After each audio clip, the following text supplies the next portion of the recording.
શહેરની શાન અજરામર ટાવરની ઘડિયાળ સેવાભાવી યુવાન સુમિત ઉમરાણીયા દ્વારા પુનઃ કાર્યરત કરતા શહેરીજનોમાં આનંદની લાગણી છવાઈ।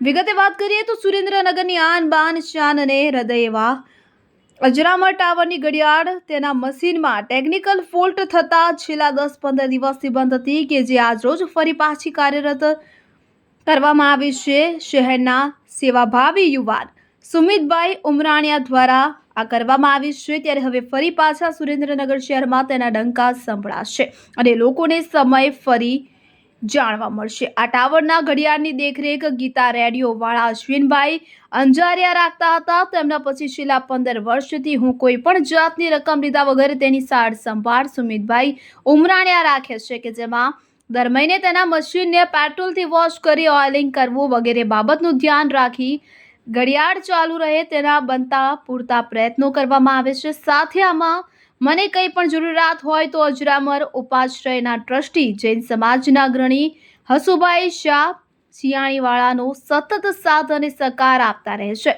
ટાવરની ઘડિયાળ બાબતમાં હંમેશા તેઓ પણ ચિંતિત રહેતા હોય છે। આપણા સુરેન્દ્રનગર શહેરની શાન એવા અજરામર ટાવરની ઘડિયાળ છેલ્લા 10-15 દિવસથી બંધ થઈ ગઈ હતી।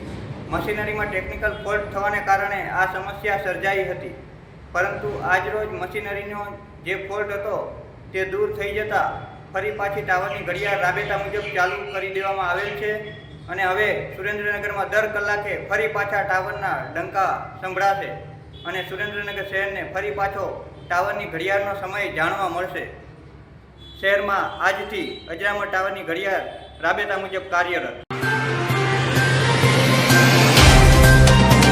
तो व्हाट्सएप, ट्विटर, फेसबुक, इंस्टा जहाँ भी आपका अकाउंट है, इसे शेयर बटन के द्वारा वहाँ पर शेयर करें।